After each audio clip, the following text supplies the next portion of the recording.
Hello and welcome to another episode of Unique Lens, the podcast. I am Jen, I am your host. Let's get chatting. In this episode of Unique Lens, the podcast, we are joined by Kathleen Mullen, who is a programmer for Frameline 50, the Lesbian and Gay Film Festival from San Francisco, which is celebrating its 50th year, just like me. And it'll be running from June 17th to June 27th. There is an array of films in this program. It'll be opening with Lady Champagne and closing with Teenage Sex and Death at Camp Miasma.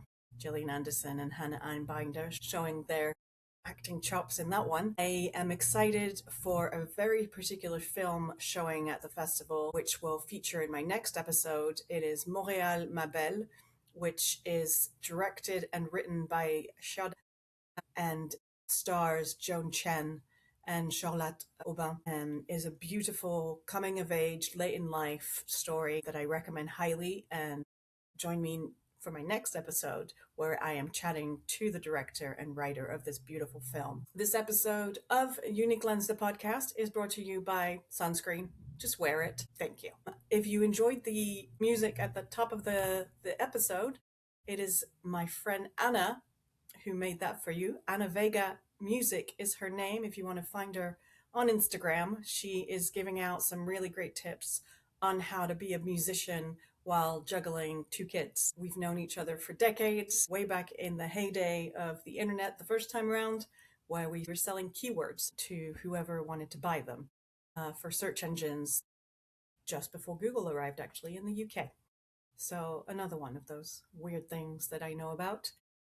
All right. Well, with that said, let's get this episode started and let's get chatting with Kathleen. Enjoy.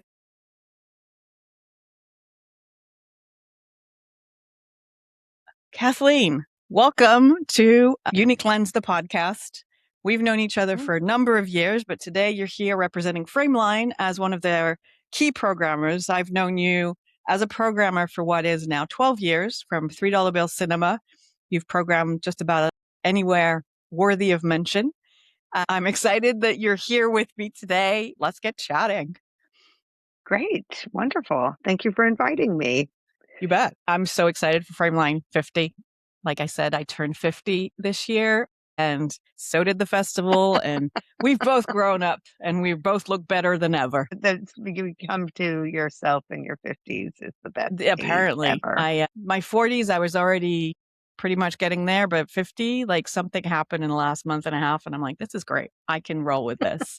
And so I've gone back to doing what I enjoy the most, which is talking to creative folks who are inspiring to me and do things that bring out the best in the creative world. So again, thank you. Let's get chatting about Frameline 50. Tell me things I need to be excited about and sad about because I can't actually go. Okay, well, it's a really exciting lineup that we have at Frameline this year. It's a combination of new contemporary LGBTQ plus cinema. We have, of course, a lot of archival films that we're screening, a lot from New Queer Cinema. We also have a lot of different shorts programs, documentaries, features, and then we have some talks. We have some really incredible curated programs. One I would love to mention is 90s and Zero Fucks, sexy Frameline shorts of the 90s and 2000s. It's curated by Jenny Olson. That will be really great. Awesome. There's a talk by Peter Stein, who's a longtime programmer with the festival and filmmaker. San Francisco on the Queer Screen, 50 Years of Gay by the Bay. Yeah, so we have a whole day of Juneteenth programming, which includes Paris is Burning, and then a new film from South Africa called Blackbird's Fast. So we just have like a lot of very special things happening. We're opening with Lady Champagne. Nice. The Darcy Dollinger film, who's, of course, a San Francisco local. So we have a lot in store. Now I'm excited to see that you're bringing Bound back. Bound is kind of around the same time that I figured out that I was definitely queer, wrote an Yes. entire thesis about how straight women watched Bound because I had worked the other way around my entire life trying to make straight characters work for me. And so I got a bunch of straight ladies to figure out how they would make sense of that film. And most of them were quirky, which I thought was interesting. Well, I mean, Bound is like a classic, an It is a absolute classic.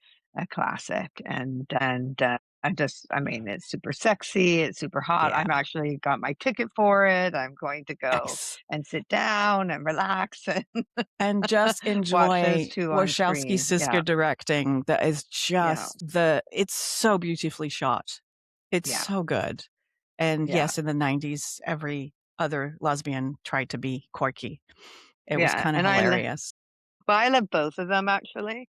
I think they're both hot and Yeah, cool, and totally. it's an incredible, like, crime drama as well, all Oh, mixed it in is. together, Yeah. so and I'm really very partial to crime dramas, so, actually speaking of another Yeah. film, we're playing is Cruising. We're playing it Yes. as kind of a double bill with this new documentary by Jeffrey Schwartz called Mine Shaft. And then so you are opening with Lady Champagne, and then what is your closing film? Our closing film, of course, is Teenage Sex and Death at Camp Miasma, Brilliant.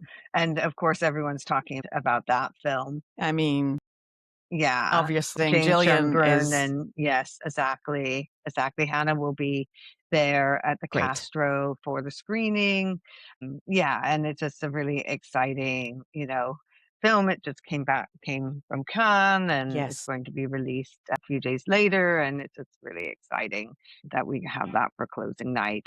And then, of course, we have our Pride kickoff party Yes. film. We have Hunky Jesus, which is a local film. Definitely a must see. Yeah, a documentary that's going to be at the Castro too. The Sisters of Perpetual Indulgence will all Yes. be at the screening. Always love seeing them. They're really amazing. They're really Yeah. fun, and yeah, it's going to be good. And then there'll be the Pride kickoff party at the chapel afterwards. Beautiful. Yeah, it's always a party, Frameline.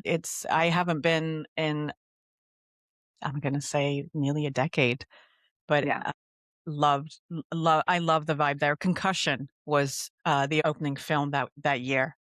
Mhm. That was a vibe, that film. There is something about the opportunity for queer filmmakers to get together like that there are a few festivals around the world where you can do that, and it's really nice. I think Flare, BFI Flare back in London, I really enjoy going to that one too for that reason. Yeah. Yeah. What are some of the documentaries that you're looking forward to screening?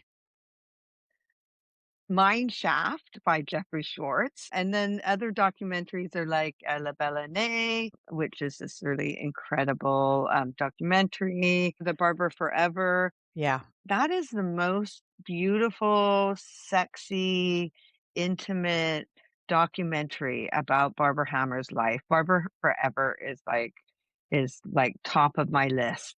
The director will be there great. at the screening. When you watch it on the big screen, that movie is just so like stunning. Yeah, And you see Barbara's legacy and all the incredible things she did to put yeah, lesbians front and center yeah. and shows them as sexy and lovable and their history and loving each other. And yeah, it's really amazing. Another really incredible film that I really recommend is Acting Like Women, about the activism and female powered performance Yeah. scene of the 1970s Los Angeles. Oh, wow. It's by Cherry Golke. It's been executive produced by Lily Tomlin. Oh, She is fantastic. also in the film being interviewed, and Yeah, it's centered around the women's building in LA, yeah, and it's just a really, like, fun, performance art sort of yeah. history at that time. So I grew up I love that listening one. to Lily Tomlin in the 70s. My parents Yeah, had come back from living in New York, and so we're bringing back all the comedians yeah, from the stand-ups from that era, and Edith Ann yeah. above my head is very much my hero growing up. And so I love that Lily Tomlin has that there's a documentary to be made. Yeah. I don't know if she'd want it. Get Jane Fonda to make it. That would be cool. The Barbara Hammer as well. I wrote about, like I said, female representation, women, lesbian representation in particular in the late 90s. And her work was absolutely essential. And I had a great women's studies professor as well, who very much leaned into Barbara's work, which was really cool. Let's talk representation. You've been around a while, like I have. What do you feel might be the first film that you watched where you were like, huh, I see me. I feel understood, or I feel like somebody kind of like me is sort of getting the world I inhabit? Uh, yeah, I guess one film that I really love is When Night is Falling. It's a Yes, Canadian film. I it is. grew up actually between Canada and the US, and we kind of would go back and forth a lot as I was a kid. But When Night is Falling, directed by Patricia Rozema, who, of course, did I've Heard the Mermaid Singing. Yeah. Uh, that was her first film, feature film. And then, but When Night is Falling came along, and I, one of the women is in the circus and is sort of a performance artist, and the other woman is sort of has sort of a kind of from a religious sort of background or in within the theology Yeah. department area. And I just really like they're kind of coming together of different worlds and different experiences. And I could relate to sort of that. Yeah. One of the women is from the circus and has Yeah. moved and traveled and been kind of a bit bohemian in a way, Yeah. and then the other woman has been sort of within a more structured institution, and I could relate to their dynamic. Yeah. Uh, And also Desert Hearts is another Yes. perfect example. Desert Hearts was one which actually we are screening at this year's festival. Bring it So the back to dish. Yeah. Yeah. Yeah. Frameline, Yeah. but I love Desert Hearts, and also like the main characters in that too are from different worlds, right? And Yeah. I really could relate to that feeling of always being the new kid in school, always being the new kid Yeah. on the block, and what does that look like? How do you kind of survive that, I guess, in a way, as a queer Sure. kid and being a little bit different. And I came out when I was 17, hanging out with the queer kids, in the fountains. In their fountain was a fountain in Edmonton, and then I Yeah. was also in San Francisco as a queer kid at 15, Yeah. going to the Annie Lennox concert and the David Bowie concert, and honestly, like knowing that I would like the people who were in the Yeah. lineup. I was like, I'm like those people in the lineup. I told my sister, and she'll never forget it. And so then, music and that scene, and then, those movies where there's, from kind of opposites attract kind of Yeah. idea, always sort of appealed to me. So those kinds of films. Yeah. Those are great films to name. I got to see The Incredibly True Adventure of Two Girls in Love before I'd figured myself out. Yeah. I was by myself. I went to a film festival of American cinema in the north of France, and I just sat in that screening, and everybody was like, why isn't it political? It should be political. I'm like, no. These French people just wanted like some politics out of it. And I just sat there. Maria Magenti had presented it, and I walked out, and I saw her talking to a woman was speaking French to her, and she was asking like where the restroom was or something, and Maria had no clue what she was saying. So I went to translate and let that lady go. And I was just like so excited about the film and just going on about it. And looking back, I'm like, I know what she was thinking. It's like, you don't know yet, do you? But I'm glad I made this film. And so, yeah, that film for me was definitely an important one. But it still took another year to figure my life out. But there's something about the 90s lesbian cinema that is Mhm. just so special because we had so little Yeah. representation. Are you Yeah, guys and it showing was our Watermelon age, Woman? right? We screened it last year. By Hook or by Crook is another one, and Yeah. I mean, there were so Go many, Fish, Go obviously. Fish, yeah, Go Fish we played, I think it was last year or the year anyway, in the last few years, we've been, Yeah. doing, yeah, because they're all in their anniversary years, We're all so, getting older. yeah, Yeah. Yeah, Yeah. it's all 30 years old of a lot of Yeah. things. For us, yeah. And that's amazing because it gets us to relive a period of our life that we're so far away from now. Yeah, and then I also think introducing, youth and young people to sort of what was made and the Yep. history, I think is really important. And then they also, I mean, young people today have so much and meet a lot of emerging curators in my work, and I work with them, Yeah. and I think that that's such a crucial sort of connection and collaboration, and and they are you know, discovering things, and enjoying films that I'm learning from too, and Yeah. I'm learning about sort of what's important to in their voices because 'cause they're the ones who are making the films now too, Yeah. right? Yeah. More Yeah. I Yeah. mean, we're still making films, but, like, at our age, but, like, there's a lot of younger people making work, and what are they making? I Yeah. think a perfect example is She's the I think that Yes. was last year, like, that was a really incredible film and really different perspective from a young, emerging filmmaker, right? Very cool film Yeah. with a very unique perspective, and I think that that's, happening, with films that we're doing, at Frameline this year. Yeah. I randomly fell upon Notice Me on Instagram, and they were talking about Notice Me as a short film that you're programming. And so I was like, cool, let's go find the Yeah, filmmaker, and I'm going to chat with the director of that film. And it's just yeah, a really well put together short film about chance meetings and moving into a big yeah, city, and somehow in 20 minutes they've said like a really great story. Short yeah. films are always fascinating to me. The Yes, exactly. the succinctness of a short film, in telling really great stories is so cool. Yeah, yeah. Yeah, like, we have a series that, we do called Castration Movie, and we're doing the chapter 3, Junior Ghost, Premorphic Drift, A Fragmentary Passage. It's by That's Louise amazing. Weird, and, like, last year, we had, Castration Movie Anthology on traps and it sold out, right? Yeah. And that's like was a perfect example of youth and young audiences coming out and choosing what they're interested in seeing. So I think that's something to really think about and obviously program towards that as well, like to have Mhm. both. And I think actually one is not exclusive of the other, that Absolutely you not. can actually have all kinds of films within a program that appeals to all kinds of audiences, you know?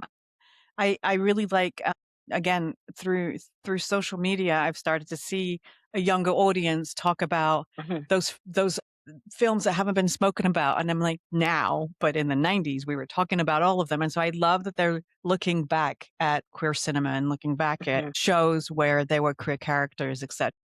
It's really fun to see, and I think Yeah. as elder lesbians these days, it's kind of fun to have those conversations and actually put them within the context in which they were made as well, as opposed to just being a Mhm. film. For me, I'm just excited to keep seeing people talk about Imagine Me and You because it's just lovely, but it's also kind of the first, in-person interview that I did over lunch with Lena Headey, and I was like, "Okay, I really enjoy doing this. I love talking to Yeah. people," and so it brings back really good memories and is definitely part of why this has happened. Uh, I will recommend a film that I think is really gonna really great documentary that I personally loved and was like, "I really wanna play this film," and it's called Anti-Diva: The Carol Pope Confessions. oh, All about Carol Pope, who, of course, was famous for her band Rough Trade. yeah, She did this, song High School Confidential, talks about being a lesbian in high school, being queer in high school, and Carol is going to be at the screening at the great. Roxy. And Rough Trade was huge in Canada and also in the US. It has a super underground following. Mhm. And it's really about her life and her really incredible influence Yeah, uh, throughout history, but then that history being forgotten, yeah, and sort of her legacy being sort of underestimated or not appreciated as much as it could be. So it's really great to see she wrote a memoir. It's really great to see Michelle Mama, the director, make a film about yeah, Carol. So uncovering someone legacy, Yeah. who was important to queer history. And I mean, she was hopefully on, getting it a new, giving it a new life with, an audience exactly, that and maybe giving her not a new have life. heard from her. But yeah, Exactly. Yeah, that is the power of film for that is amazing. yeah, I had a yeah. chance to talk to Jardin He from Montréal, ma belle, Montreal, my Okay. beautiful.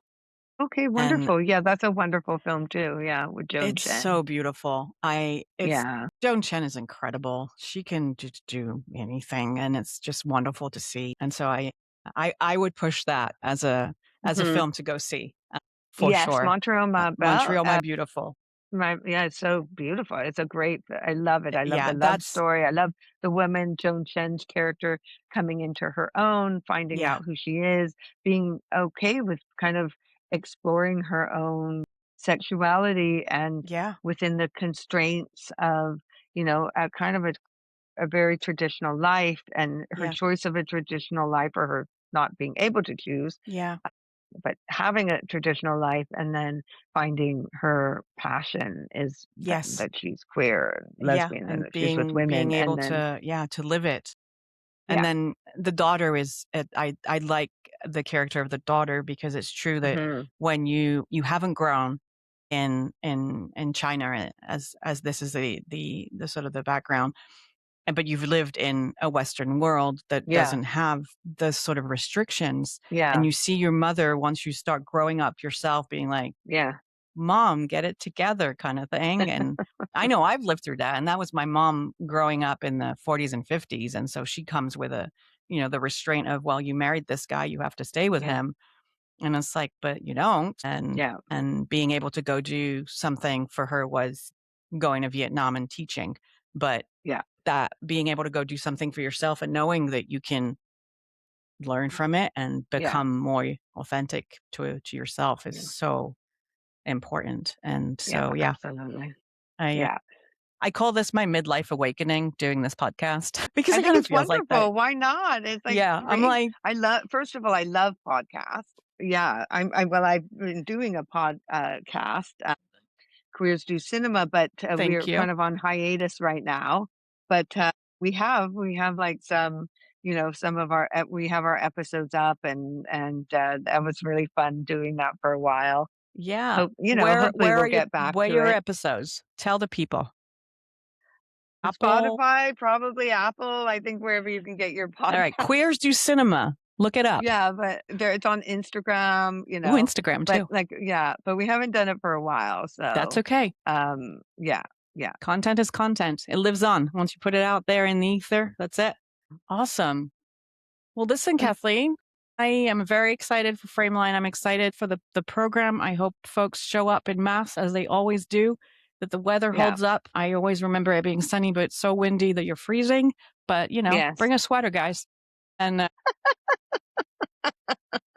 Yeah, and well, buy it's the going to be merch because, exciting, and yeah, and we have lots of really incredible films. Like I yeah. could list off like a million films, and I would love to keep listing because it's Oh, I so. know. Oh, we're playing Leviticus. We're Oh, playing that's Gugu's right. World. We're playing I Want Your Sex. Still Black, a portrait of Black trans men. Love Letters, Ivan and Hadum, which has won a bunch of awards. Like it's just that we just have such an incredible list. And all the amazing shorts program, like Fun and Yes. Shorts, right? Yeah. Awesome. And the homegrown Well, program. So let's say happy birthday, Frameline. Happy 50th. And here's to 50 more. I'm happy excited for, 50th. Thanks, yeah, Jen, for the conversation. you bet. And I'm see you around, my friend. Thank you so much.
LGBT.